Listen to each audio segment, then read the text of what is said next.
Assalamualaikum warahmatullahi wabarakatuh. Saya Ratna Indriani, NIM 20030234015 dari kelas Kimia B 2020, Prodi Kimia Universitas Negeri Surabaya.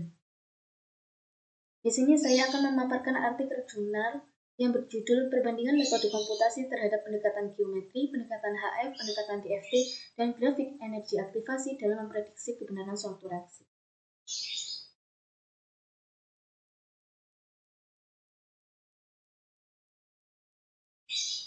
Baik, di sini template jurnal saya. Kemudian yang pertama adalah abstrak. Telah dilakukan percobaan dengan judul Perbandingan Metode Komputasi Terhadap Pendekatan Geometri, Pendekatan HF, Pendekatan DFT, dan Grafik Energi Aktivasi dalam Memprediksi Kebenaran Suatu Reaksi. Dengan tujuan untuk membandingkan energi senyawa melalui metode MM2, HF, dan DFT. Kemudian mengetahui metode apa yang menghasilkan pendekatan terbaik dan mana yang dipakai untuk molekul besar atau molekul kecil.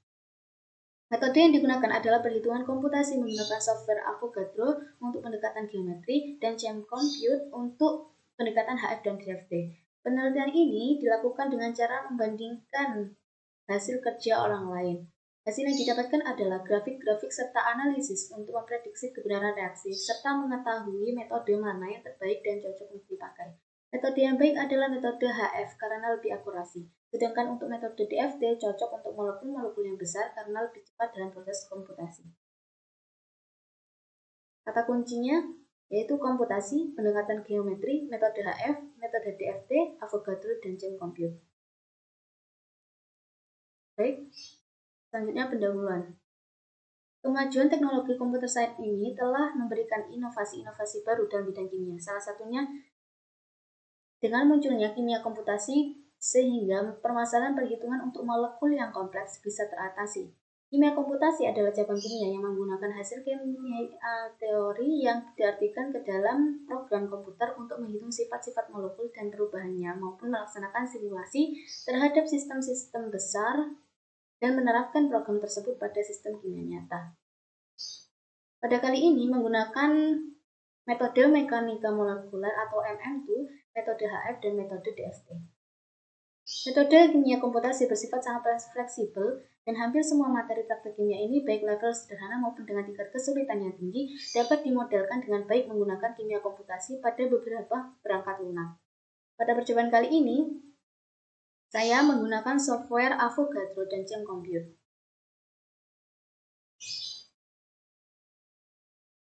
Dan pada kesempatan ini juga saya melakukan komputasi senyawa CH3COOH plus CH3O menghasilkan CH3COO CH3 plus H2O. Menggunakan metode HF dan metode DFT B3LYP dengan software ChemCompute, serta pendekatan geometrik dengan software Avogadro. Metode komputasi mekanika molekul atau MM2 yaitu metode yang mengabaikan kehadiran elektron dalam molekul.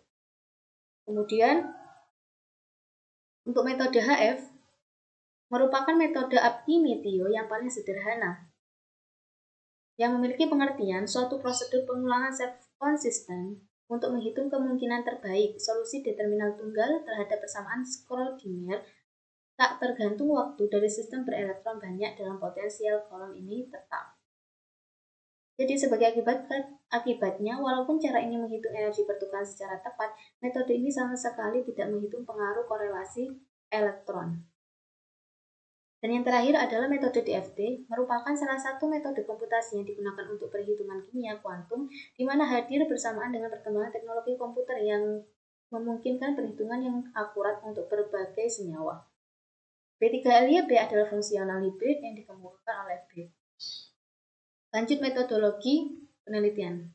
Perangkat lunak yang digunakan dalam penelitian saat ini adalah Avogadro dan ChemCompute. Metode komputasi ada 3, yaitu metode mekanika molekuler, metode HF, dan DFT. Kemudian untuk prosedur penelitiannya, yang pertama menggunakan komputasi software Avogadro dengan metode pendekatan geometri. Tahap percobaannya yaitu mendownload aplikasi Avogadro, yaitu dengan cara mengklik install, melakukan pemodelan struktur senyawa 3 dimensi dari reaktan, keadaan transisi, sampai dengan produk. Kemudian, lakukan optimasi geometri, hitung energi yang dihasilkan dengan klik molekuler mekanik, lalu klik calculate energy. Setelah muncul, pilih format penyimpanan seperti GIMP, Gaussian, NVGEM, dan lainnya. Kemudian yang terakhir adalah data tersebut akan digunakan untuk perbandingan dengan metode komputasi lainnya. Metode yang kedua adalah menggunakan metode HF dan DFT menggunakan software Jam Compute yang mana bisa diakses secara gratis. Dalam komputasi ini dilakukan perhitungan menyertakan basis set. Baik, tahapan kimia komputasi menggunakan metode HF yang pertama adalah pemodelan struktur 2 dimensi dengan perangkat lunak Jam Compute.org, kemudian transfer ke bentuk 3 dimensi. Lakukan optimasi geometri, namun pada keadaan transisi dioptimasi menggunakan saddle point group. Kemudian tetapkan parameter untuk perhitungan mekanika kuantum. Jika dengan metode HF, maka menggunakan metode HF, kemudian pada basis set STO3G sampai 6311G bintang-bintang plus secara bergantian, baik dengan menggunakan pelarut air maupun tanpa pelarut.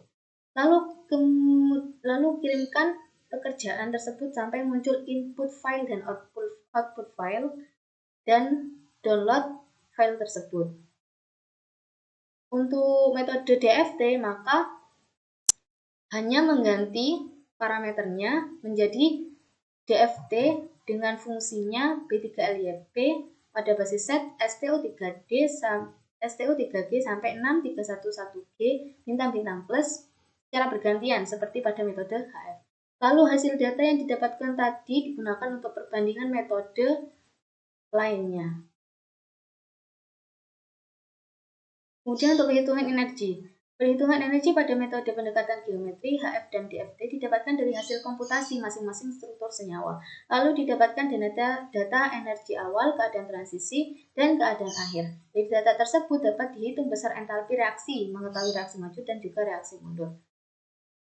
Pada penelitian kali ini menggunakan senyawa asam asetat yang direaksikan dengan metanol menghasilkan metal asetat dan air. Dan dengan diketahuinya entalpi reaksi tadi, maka dapat ditentukan bahwa reaksi tersebut termasuk reaksi yang bersifat eksoterm atau endoterm.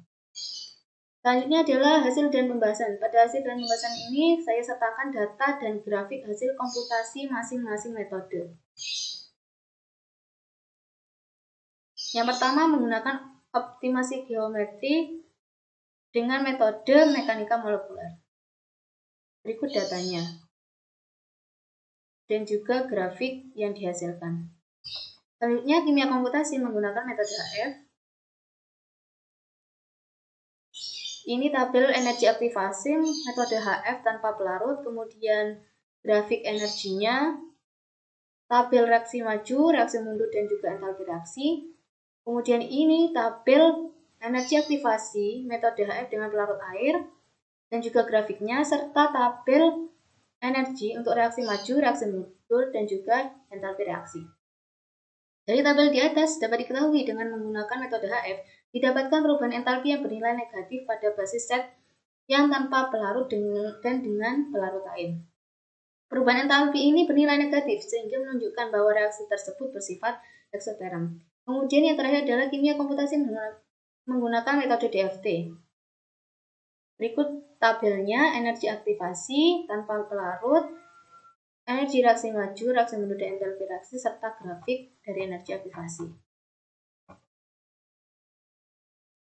Dan ini juga tabel energi aktivasi metode DFT dengan pelarut air, beserta grafiknya, dan energi untuk reaksi maju, reaksi mundur, dan entalpi reaksi.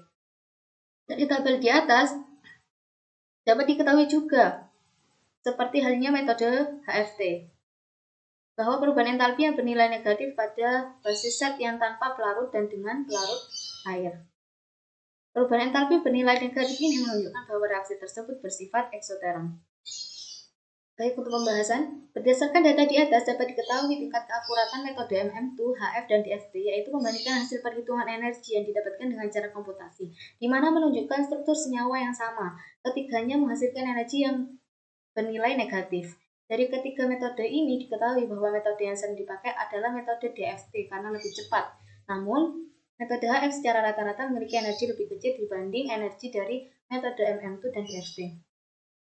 Evaluasi keakuratan metode komputasi melalui pendekatan geometri HF dan DFT bisa dilakukan dengan perbandingan energi ikatan rata-rata atau dengan hasil orang lain. Pada penelitian kali ini, saya lakukan dengan membandingkan hasil saya dengan orang lain. Berdasarkan referensi jurnal yang saya baca, Amalia R. Hasil perhitungan entalpi menggunakan metode DFT dengan basis STO3G yang didapatkan bernilai negatif. Kemudian perbandingan lainnya juga saya lakukan dengan teman saya bernama Ireniza Lorenzo bahwa hasil perhitungan entalpi reaksi menggunakan metode HF lebih konstan dibanding metode DFT karena perubahan entalpi yang dihasilkan oleh metode DFT ada yang bernilai negatif dan ada yang bernilai positif, tetapi lebih banyak yang bernilai negatif. Sedangkan hasil perhitungan entalpi reaksi yang menggunakan metode DFT yang didapatkan oleh Marcella bernilai negatif semua dan metode HF energi rata-rata yang didapatkan lebih kecil dibanding metode lainnya. Hasil perhitungan Marcella ini mirip seperti hasil perhitungan saya, di mana metode HF dan DFT ini sama-sama bernilai negatif. Jadi, metode HF merupakan metode yang baik untuk dipakai untuk memprediksi kebenaran reaksi, karena entalpi reaksi yang didapatkan sama-sama negatif yang berarti konstan. Sedangkan metode DFT lebih cepat dalam proses komputasi sehingga cocok untuk molekul-molekul besar serta molekul-molekul yang belum dikenal. Kesimpulan, berdasarkan hasil penelitian dapat diambil kesimpulan bahwa metode pendekatan geometri menghasilkan energi yang negatif dan prosesnya yang cepat. Dalam mekanika molekuler, elektron secara implisit tidak dimasukkan dalam perhitungan sehingga proses-proses yang berkaitan dengan elektron seperti eksitasi elektron sulit bahkan tidak dapat dimodelkan. MM2 terkadang digunakan karena kemudahannya dalam menggambarkan sistem, tetapi bukan cara terbaik untuk menerangkan sebuah sistem molekul. Metode HF merupakan metode yang baik untuk dipakai karena dalam penelitian saya lebih negatif dan entalpi reaksi yang dihasilkan lebih konstan atau akurasi. Sedangkan metode DFT menghasilkan entalpi reaksi yang bernilai negatif namun kurang konstan. Kelebihan dari metode DFT ini lebih cepat dalam proses komputasi sehingga cocok untuk molekul-molekul yang besar atau molekul yang tidak dikenal. Saya ucapkan terima kasih kepada Bapak Dr. Igusti Made Sanjaya sebagai pengampu mata kuliah literasi digital karena telah membimbing saya dalam membuat jurnal penelitian ini dengan baik dan tepat waktu. Berikut daftar pustakanya. Baik, terima kasih. Wassalamualaikum warahmatullahi wabarakatuh.